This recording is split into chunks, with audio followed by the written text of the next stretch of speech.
आकाशवाणी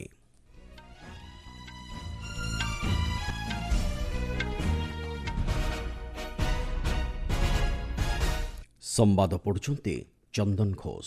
मुख्य संवाद आंतर्जातिक महिला दिवस अवसर में आज नूआदिल्ली में मुख्य समारोह को उद्घाटन करेंगे राष्ट्रपति। देश को कुपोषण एवं रक्तहीनतार मुक्त करने लक्ष्य में प्रत्येक परिवार को उपयुक्त पुष्टिकर आहार जोगाई देवा नहीं सरकार प्रतिश्रुतिबद्ध कहले प्रधानमंत्री। प्रतिरक्षा क्षेत्र में महिला मानकर योगदान को व्यापक करने दिगरे सरकार प्राथमिकता देउछन्ति प्रतिरक्षा मंत्री सूचना। भारत आयरलैंड युग्म अर्थनैतिक आयोग गठन करने लगी उभय देश सहमत। एवं महिला प्रीमियर लीग क्रिकेट रे गतकालीर मैच रे गुजरात जायंट्स 5 विकेट रे परास्त कला दिल्ली कैपिटल्स को।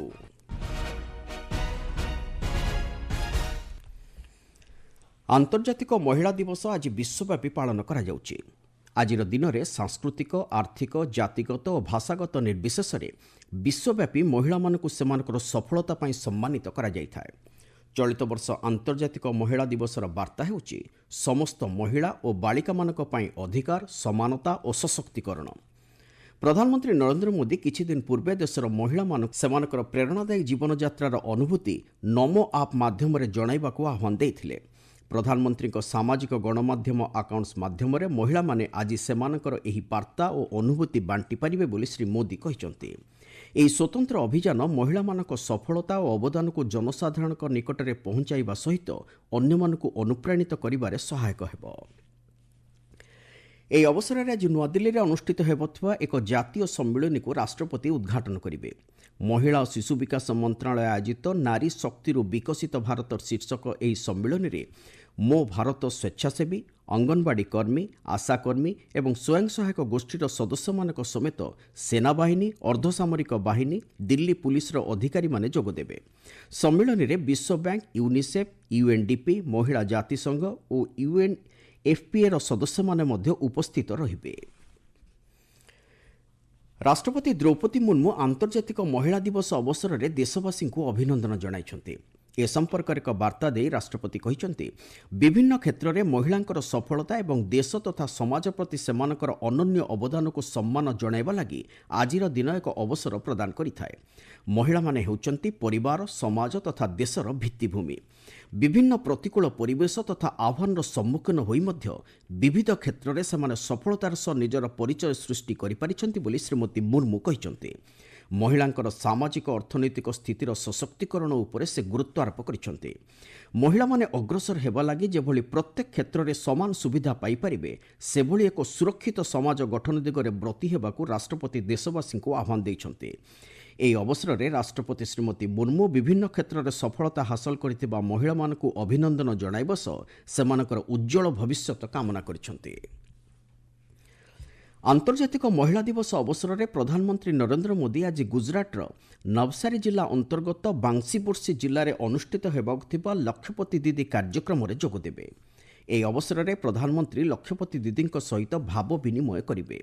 प्रधानमंत्री 5 लाख लक्षपति दीदी को प्रमाणपत्र प्रदान करेंगे। एतद्व्यतीत श्री मोदी राज्य सरकार को गुजरात सफल एवं गुजरात मैत्री कार्यक्रम शुभारंभ करेंगे।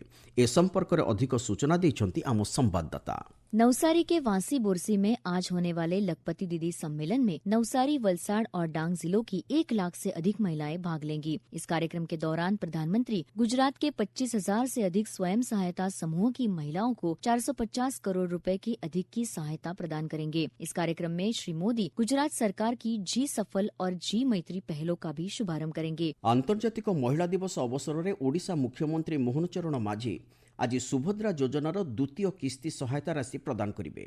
गंजाम जिलार छत्रपुर आंबपुआ विवेक विहार अनुष्ठित हेबाकुथिबा एक स्वतंत्र समारोह में मुख्यमंत्री सुभद्रा योजनार द्वितीय पर्यायर 1 कोटी हिताधिकारी को एही सहायता राशि प्रदान करेंगे। आपण माने संवाद शुणुचंती आकाशवाणी। प्रधानमंत्री नरेंद्र मोदी देश को कुपोषण एवं रक्तहीनतार मुक्त करने लक्ष्य में प्रत्येक परिवार को उपयुक्त पोषण आहार जोगाई देवा नहीं सरकार प्रतिश्रुतिबद्धता दोहराइछन्ति। ଗତକାଲି ସନ୍ଧ୍ୟାରେ ଗୁଜରାଟର ସୁରତଠାରେ ଜିଲ୍ଲା ଖାଦ୍ୟ ସୁରକ୍ଷା ସମ୍ପୂର୍ଣ୍ଣ ଅଭିଯାନର ଶୁଭାରମ୍ଭ କରି ସେ ଏହା କହିଛନ୍ତି। ଶ୍ରୀ ମୋଦି କହିଛନ୍ତି ପ୍ରତ୍ୟେକ ଯୋଗ୍ୟ ହିତାଧିକାରୀ ଯେଭଳି ଏହି ଯୋଜନାର ସୁଫଳ ପାଇପାରିବେ ସେଥିଲାଗି ସରକାର ସମସ୍ତ ପ୍ରକାର ଆବଶ୍ୟକ ପଦକ୍ଷେପ ଗ୍ରହଣ କରିଛନ୍ତି। ଦେଶର ପ୍ରଗତି ନିମନ୍ତେ ଉନ୍ନତମାନର ପୁଷ୍ଟିକର ଖାଦ୍ୟର ଗୁରୁତ୍ୱପୂର୍ଣ୍ଣ ଭୂମିକା ଉପରେ ଆଲୋକପାତ କରି ପ୍ରଧାନମନ୍ତ୍ରୀ କହିଛନ୍ତି ଏହାଦ୍ୱାରା ଏକ ବିକଶିତ ଭାରତ ଗଠନ ସମ୍ଭବ ହୋଇପାରିବ। हमारा लक्ष्य देश के हर परिवार को पर्याप्त पोषण देने का है ताकि कुपोषण और अनीमिया जैसी बड़ी समस्याओं से देश मुक्त हो सके। पीएम पोषण स्कीम के तहत करीब 12 करोड़ स्कूली बच्चों को पोषक आहार दिया जा रहा है। सक्षम आंगनवाड़ी कार्यक्रम के तहत छोटे बच्चों, माताओं, गर्भवती महिलाओं के पोषण की चिंता की जा रही है। ଏହି ଲକ୍ଷ୍ୟ ହାସଲ ଦିଗରେ ସ୍ୱଚ୍ଛତା ଉପରେ ସ୍ୱତନ୍ତ୍ର ଗୁରୁତ୍ୱ ଦେଇ ସରକାର କାର୍ଯ୍ୟ କରୁଛନ୍ତି ବୋଲି ପ୍ରଧାନମନ୍ତ୍ରୀ କହିଛନ୍ତି।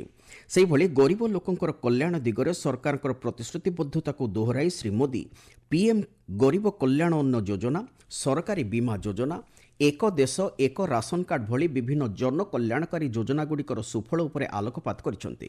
ଏହି ଅଭିଯାନର ଅଂଶସ୍ୱରୂପ ପ୍ରଧାନମନ୍ତ୍ରୀ ଗତକାଲି ସୁରତଠାରେ ଜାତୀୟ ଖାଦ୍ୟ ସୁରକ୍ଷା ଆଇନ ଅଧୀନରେ 2,30,000 ଊର୍ଦ୍ଧ୍ୱ ହିତାଧିକାରୀଙ୍କୁ ସହାୟତା ବଣ୍ଟନ କରିଛନ୍ତି।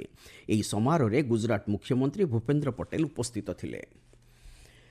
ପ୍ରତିରକ୍ଷା କ୍ଷେତ୍ରରେ ମହିଳାମାନଙ୍କର ଯୋଗଦାନ ସୁଯୋଗକୁ ବ୍ୟାପକ କରିବା ଦିଗରେ ପ୍ରତିରକ୍ଷା ମନ୍ତ୍ରୀ ରାଜନାଥ ସିଂ ସରକାରଙ୍କ ପ୍ରତିଶ୍ରୁତିବଦ୍ଧତା ଦୋହରାଇଛନ୍ତି। ଆନ୍ତର୍ଜାତିକ ମହିଳା ଦିବସ ଅବ୍ୟବହିତ ପୂର୍ବରୁ ଗତକାଲି ଶ୍ରୀ ସିଂ ଦ୍ୱିତୀୟ ନାବିକ ସାଗର ପରିକ୍ରମାରେ ସାମିଲ ଥିବା ମହିଳା ଅଧିକାରୀଙ୍କ ସହିତ ଭିଡିଓ କନଫରେନ୍ସିଂ ମାଧ୍ୟମରେ ମତ ବିନିମୟ ବେଳେ ଏହା କହିଛନ୍ତି। ପ୍ରତିରକ୍ଷା ମନ୍ତ୍ରୀ ଜାତୀୟ ସୁରକ୍ଷାକୁ ଅଧିକ ସଶକ୍ତ କରିବା ଦିଗରେ ମହିଳାଙ୍କର ଅବଦାନ ଅତୁଳନୀୟ ବୋଲି କହିଛନ୍ତି। ପ୍ରତିରକ୍ଷା ଏବଂ ଦୁଃସାହସିକ କ୍ରୀଡ଼ା କ୍ଷେତ୍ରରେ ଯୁବତୀମାନଙ୍କର ଅଂଶଗ୍ରହଣକୁ ସରକାର ପ୍ରୋତ୍ସାହନ ଦେବା ଉପରେ ଆଲୋକପାତ କରିବା ସହ ଏକ ଲିଙ୍ଗଗତ ସମାବେଶୀ ସେନାବାହିନୀ ଗଠନ ସରକାରଙ୍କ ଲକ୍ଷ୍ୟ ବୋଲି ଶ୍ରୀ ସିଂ ମତବ୍ୟକ୍ତ କରିଛନ୍ତି। ମରିସସ୍ର ଚଳିତ ବର୍ଷ ଜାତୀୟ ଦିବସ ସମାରୋହରେ ପ୍ରଧାନମନ୍ତ୍ରୀ ନରେନ୍ଦ୍ର ମୋଦି ମୁଖ୍ୟ ଅତିଥି ଭାବେ ଯୋଗଦେବେ। ଆସନ୍ତା 11 ତାରିଖରୁ 2 ଦିନିଆ ମରିସସ୍ ଗସ୍ତରେ ଯାଇ ଶ୍ରୀ ମୋଦି 12 ତାରିଖ ଦିନ ଏହି ସମାରୋହରେ ଅଂଶଗ୍ରହଣ କରିବେ। ନୂଆଦିଲ୍ଲୀରେ ଗତକାଲି ବୈଦେଶିକ ବ୍ୟାପାର ମନ୍ତ୍ରଣାଳୟ ମୁଖପାତ୍ର ରଣଧୀର ଜୟସ୍ୱାଲ ଗଣମାଧ୍ୟମକୁ ଏହି ସୂଚନା ଦେଇଛନ୍ତି। ସେ କହିଛନ୍ତି ଭାରତୀୟ ନୌସେନାର ଏକ ଜାହାଜ ସହ ପ୍ରତିରକ୍ଷା ବାହିନୀର ଏକ ଦଳ ଏହି ଉତ୍ସବରେ ଅଂଶଗ୍ରହଣ କରିବେ। ଏହି ଗସ୍ତ ସମୟରେ ପ୍ରଧାନମନ୍ତ୍ରୀ ଶ୍ରୀ ମୋଦି ମରିସସ୍ର ରାଷ୍ଟ୍ରପତି ଏବଂ ସେଠାକାର ବରିଷ୍ଠ ନେତାମାନଙ୍କ ସହ ଗୁରୁତ୍ୱପୂର୍ଣ୍ଣ ବିଷୟରେ ବୈଠକ କରିବାର କାର୍ଯ୍ୟସୂଚୀ ରହିଛି। ବୈଦେଶିକ ବ୍ୟାପାର ମନ୍ତ୍ରୀ ଡକ୍ଟର ଏସ୍ ଜୟଶଙ୍କର ଗତକାଲି ଡୁବ୍ଲିନ୍ଠାରେ ତାଙ୍କର ଆୟାରଲ୍ୟାଣ୍ଡ ପ୍ରତିପକ୍ଷ ସାଇମଣ୍ଡ ହାରିସ୍ଙ୍କ ସହିତ ବିଭିନ୍ନ ଦ୍ୱିପକ୍ଷୀୟ ପ୍ରସଙ୍ଗ ଉପରେ ଆଲୋଚନା କରିଛନ୍ତି। ଉଭୟ ବୈଦେଶିକ ମନ୍ତ୍ରୀ ଭାରତ ଆୟାରଲ୍ୟାଣ୍ଡ ଦ୍ୱିପକ୍ଷୀୟ ସହଯୋଗ ଏବଂ ବିଭିନ୍ନ କ୍ଷେତ୍ରରେ ସମ୍ପର୍କକୁ ପୁନର୍ଜୀବିତ କରିବା ଲାଗି ନୂତନ କାର୍ଯ୍ୟଖସଡ଼ା ପ୍ରସ୍ତୁତ କରିବା ଉପରେ ଆଲୋଚନା କରିଛନ୍ତି। ଦୁଇ ଦେଶ ମଧ୍ୟରେ ବାଣିଜ୍ୟ, ପୁଞ୍ଜିନିବେଶ ଓ ବୈଷୟିକ ଜ୍ଞାନକୌଶଳର ସଂଯୋଗକୁ ବ୍ୟାପକ କରିବା ଉଦ୍ଦେଶ୍ୟରେ ଏକ ଯୁଗ୍ମ ଅର୍ଥନୈତିକ ଆୟୋଗ ଗଠନ କରିବା ଲାଗି ଉଭୟ ସହମତ ହୋଇଛନ୍ତି। ଏହାଛଡ଼ା ଦୁଇ ନେତା ୟୁକ୍ରେନ୍ ଦ୍ୱନ୍ଦ୍ୱ, ଆଫଗାନିସ୍ତାନ ଓ ଭାରତ ପ୍ରଶାନ୍ତ ମହାସାଗରୀୟ ଅଞ୍ଚଳ ସମେତ ବିଭିନ୍ନ ଆଞ୍ଚଳିକ ତଥା ବୈଶ୍ୱିକ ସମସ୍ୟା ଉପରେ ମତ ବିନିମୟ କରିଛନ୍ତି। ପରେ ଡକ୍ଟର ଜୟଶଙ୍କର ସେଠାରେ ବସବାସ କରୁଥିବା ଭାରତୀୟ ବଂଶୋଦ୍ଭବଙ୍କ ସହିତ ଭାବ ବିନିମୟ କରି ବିକଶିତ ଭାରତ ଯାତ୍ରାରେ ସେମାନେ ଏକ ଗୁରୁତ୍ୱପୂର୍ଣ୍ଣ ଭୂମିକା ନିଭାଇ ପାରିବେ ବୋଲି ମତବ୍ୟକ୍ତ କରିଛନ୍ତି। ମହିଳା ପ୍ରିମିୟର ଲିଗ୍ କ୍ରିକେଟର ଗତକାଲି ରାତିରେ ଅନୁଷ୍ଠିତ ଏକ ମ୍ୟାଚ୍ରେ ଗୁଜରାଟ ଜାୟଣ୍ଟସ୍ ଦିଲ୍ଲୀ କ୍ୟାପିଟାଲ୍ସକୁ 5 ୱିକେଟରେ ପରାସ୍ତ କରିଛି। ଲକ୍ଷ୍ନୌର ଏକାନା କ୍ରିକେଟ ଷ୍ଟାଡିୟମରେ ଅନୁଷ୍ଠିତ ଏହି ମ୍ୟାଚ୍ରେ ଗୁଜରାଟ ଜାୟଣ୍ଟସ୍ ଟସ୍ ଜିତି ପ୍ରଥମେ ବୋଲିଂ କରିବାକୁ ନିଷ୍ପତ୍ତି ନେଇଥିଲା। ପ୍ରଥମେ ବ୍ୟାଟିଂ କରି ଦିଲ୍ଲୀ କ୍ୟାପିଟାଲ୍ସ ନିର୍ଦ୍ଧାରିତ 20 ଓଭରରେ 5 ୱିକେଟ୍ ହରାଇ 177 ରନ୍ କରିଥିଲା। ଦଳ ପକ୍ଷରୁ ମେକ୍ ଲାନିଂ 57ଟି ବଲ୍ରୁ ସର୍ବାଧିକ 92 ରନ୍ ସଂଗ୍ରହ କରିଥିଲେ। ଗୁଜରାଟ ପକ୍ଷରୁ ମେଘ୍ନା ସିଂ 3ଟି ୱିକେଟ୍ ଅକ୍ତିଆର କରିଥିଲେ। 178 ରନ୍ ବିଜୟ ଲକ୍ଷ୍ୟର ପିଛା କରି ଗୁଜରାଟ ଜାୟଣ୍ଟସ୍ 3ଟି ବଲ୍ ଓ 5ଟି ୱିକେଟ୍ ହାତରେ ଥାଇ ଆବଶ୍ୟକ ରନ୍ ସଂଗ୍ରହ କରିନେଇଥିଲା। ଦଳ ପକ୍ଷରୁ ହାର୍ଲିନ୍ ଦେଓଲ 49ଟି ବଲ୍ରୁ 70 ରନ୍ କରିବା ସହିତ ପ୍ଲେୟାର ଅଫ୍ ଦ ମ୍ୟାଚ୍ ବିବେଚିତ ହୋଇଛନ୍ତି। ଆଜି ସନ୍ଧ୍ୟା 7:30 ଲକ୍ଷ୍ନୌର ଏକାନା ଷ୍ଟାଡିୟମରେ ରୟାଲ ଚ୍ୟାଲେଞ୍ଜର୍ସ ବେଙ୍ଗାଲୁରୁ ଓ ୟୁପି ୱାରିୟର୍ସ ମଧ୍ୟରେ ମୁକାବିଲା ହେବ। ଇଣ୍ଡିଆନ୍ ସୁପର ଲିଗ୍ ଫୁଟବଲରେ ଗତକାଲି କୋଚିସ୍ଥିତ ଜବାହରଲାଲ ନେହେରୁ ଷ୍ଟାଡିୟମରେ ଅନୁଷ୍ଠିତ ଏକ ମ୍ୟାଚ୍ରେ କେରଳ ବ୍ଲାଷ୍ଟର୍ସ ମୁମ୍ବାଇ ସିଟିକୁ 1-0ରେ ପରାସ୍ତ କରିଛି। ଆଜି ଶିଲଂଠାରେ ସନ୍ଧ୍ୟା 5ଟାରେ ନର୍ଥ ଇଷ୍ଟ ୟୁନାଇଟେଡ୍ ଓ ଇଷ୍ଟବେଙ୍ଗଲ ମଧ୍ୟରେ ମୁକାବିଲା ହେବାକୁ ଥିବାବେଳେ 7:30 କୋଲକାତାଠାରେ ମୋହନ ବାଗାନ ଗୋଆ ଏଫ୍ସିକୁ ଭେଟିବ। मुख्य संवादगुड़िक पुणी थे आंतर्जातिक महिला दिवस अवसर में आज नुआदिल्ली में मुख्य समारोह को उद्घाटन करेंगे राष्ट्रपति। देश को कुपोषण एवं रक्तहीनतार मुक्त करने लक्ष्य प्रत्येक परिवार को उपयुक्त पुष्टिकर आहार जोगाई देवा नहीं सरकार प्रतिश्रुतिबद्ध कहले प्रधानमंत्री। एवं भारत आयरलैंड जुग्म अर्थनैतिक आयोग गठन करने लगी उभय देश सहमत। संवाद शेष होला।